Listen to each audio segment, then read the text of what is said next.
성도님들, 어제 우리가 봤듯이 압살롬이 그랄 땅으로 약 3년간 마치 유배처럼 갔다가 돌아왔지만 돌아온 지 2년 동안이나 다윗과 온전한 용서나 화해가 이루어지지 않았습니다. 그래서 앞장인 이 14장 33절 말씀을 보면 압살롬이 아들로서가 아니라요, 얼굴을 땅에 대고 다윗에게 절하는 등 마치 패한 장수처럼 이제 아버지 앞에 굴복하는 모습을 보여줍니다. 그리고 오늘 본문 1절 말씀을 보십시오. 그 후에 압살롬이 자기를 위하여 병거와 말들을 준비하고 호위병 50명을 그 앞에 세우니라 라고 합니다.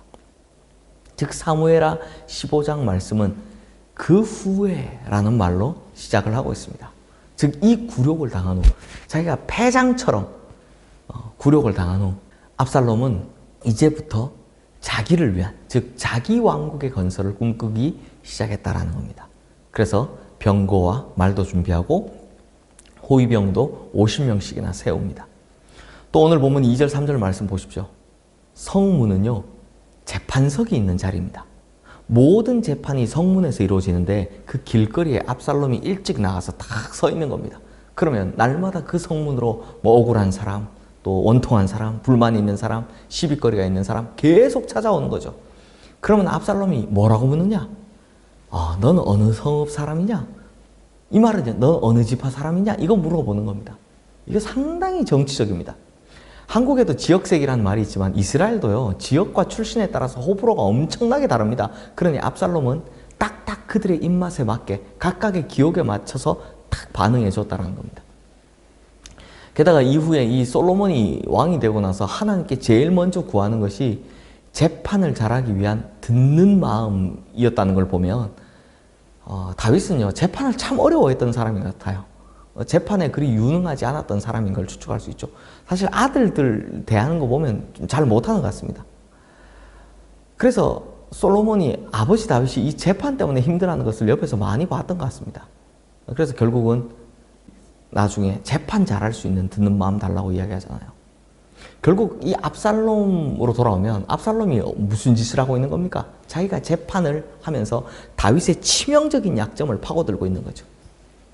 또한 자기에게 오는 사람들이 가까이 와서 왕자님하고 뭐 재판 잘해주니까 절을 하려고 하면 그 사람 손을 붙들고 일어나서 막 입을 맞추는, 즉 이 사람을 뭐 군신의 관계나 종을 대하는 태도가 아니라 형제나 친구를 대하는 태도로 맞아주었다는 겁니다. 그래서 오늘 본문 6절 말씀에 보면 이 압살롬이 이스라엘 사람의 마음을 훔쳤다라고 합니다. 결국 압살롬의 1단계 작전 성공한 겁니다. 그리고 이제 또 하나의 발판을 마련하는 계략을 꾸밉니다. 바로 7절과 8절 말씀입니다. 4년 동안이나 치밀하고 은밀하게 반역을 도모했던 이 압살롬이 마침내 하나님을 빙자해서 권력의 터전을 마련하라고 합니다. 그리고 헤브론에 가서 하나님을 경배하겠다라고 하면서 아버지 다윗에게 가서 자신을 헤브론으로 좀 보내주십시오라고 합니다. 그럼 성도님들, 왜 헤브론일까요? 헤브론은요, 자신의 아버지 다윗이 유다 지파의 왕이 돼서 7년 반을 다스린 곳입니다. 그리고 사울의 집안이 완전히 무너진 뒤에 이스라엘 장로들이 이 헤브론까지 찾아와서 다윗을 이스라엘 전체 통합왕으로 옹립하면서 이 헤브론에서 예루살렘으로 모셔간 거죠. 그러니 자신도 헤브론에서 딱 가서 왕이 되는 기틀을 잡고자 한 겁니다. 근데 이걸 모르는 다윗이요, 오히려 압살롬에게 평안히 가라고 인사까지 합니다. 결국 헤브론에 도달한 압살롬, 이제 2단계 작전까지 성공한 겁니다. 그러자 바로 쿠데타를 시작합니다. 근데 성도님들, 오늘 보면 12절 말씀을 한번 보십시오. 제사 드릴 때 압살롬이 사람을 보내 다윗의 모사 길로 사람 아히도벨을 그의 성읍 길로에서 청하여 온지라. 반역하는 일이 커가매 압살롬에게로 돌아오는 백성이 많아지니라. 여기 보면 이 다윗의 가장 큰 참모 중 한 사람인 아히도벨이 압살롬에게로 넘어갔다라고 합니다. 이 아히도벨은요, 다윗의 절대적인 신임을 받던 참모입니다. 특히 머리가 좋은 사람이죠. 근데 이 사람이 딱 보니까 이미 다윗은 레임덕이고, 야, 다윗은 이 반역을 이길 힘이 없다라고 이 머리 좋은 사람이 생각한 거죠. 이 아히도벨이요, 바로 압살롬에게 붙어버린 겁니다. 반면에 오늘 본문 19절에서 21절 말씀 우리 함께 보겠습니다. 좀 긴데 제가 읽어드릴게요.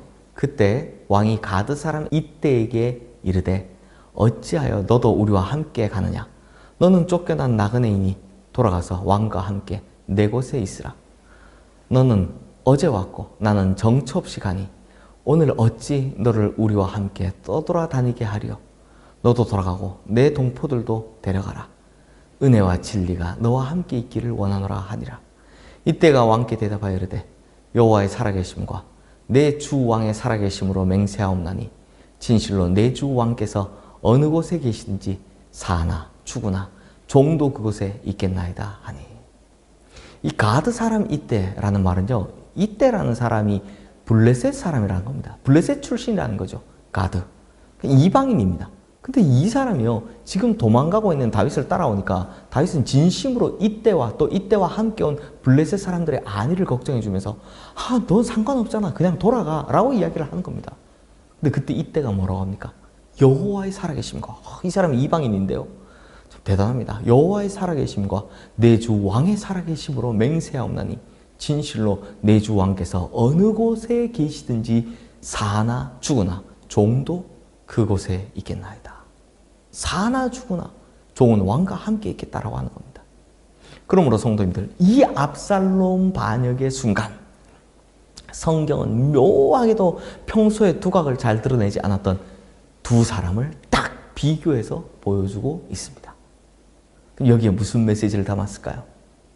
위기의 순간 당신은 이익을 따라 계산을 따라 하나님을 배신하는 사람이냐, 아니면 살든지 죽든지 간에 끝까지 하나님을 따라가는 사람이냐, 이 메시지가 들어있는 겁니다.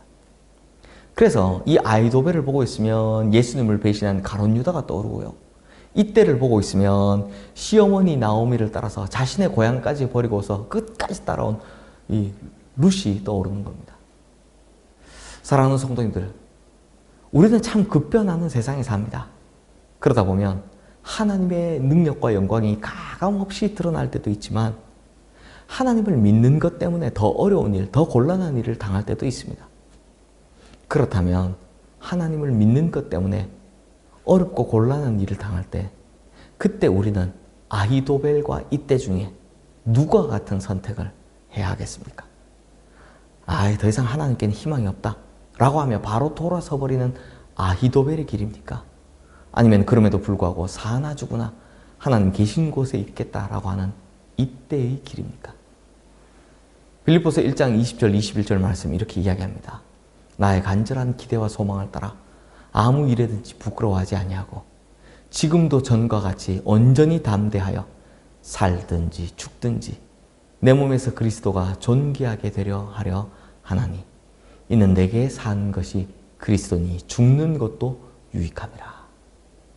결국 주님 따라가는 그 길이 당장의 결론에야 살든지 죽든지 어느 쪽으로 결론이 날지 모르다. 심지어 죽는 것도 내게는 가장 유익하다라는 것이 주님 따라가는 길이다라는 겁니다.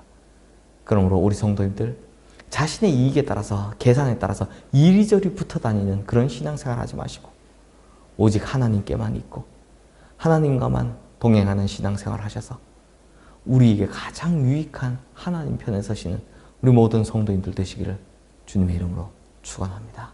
기도하겠습니다. 하나님 아버지, 우리가 살다 보면 하나님을 선택해야 될 때가 있습니다. 그때 우리의 판단이나 우리의 계산이나 우리 이익에 따라서 하나님을 버리고 하나님을 배신하고 이런 것들을 선택하지 않게 하여 주시옵소서.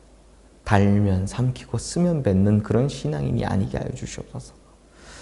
반면에 이때처럼 사나 죽으나 주께서 가시는 곳이라면 어디든지, 또 사도 바울처럼 살든지 죽든지 내 몸에서 그리스도가 존귀하게 된다면 그것이 어떻든 오직 주님을 따르겠다고 하는 강력한 결의를 가진 참된 그리스도인 되게 하여 주시옵소서. 오직 주님 따라가는 것, 그것 외에는 다른 어떤 것도 따라가는 것, 바라보는 것 없게 하여 주시옵소서. 예수 그리스도 이름으로 기도드리옵나이다. 아멘.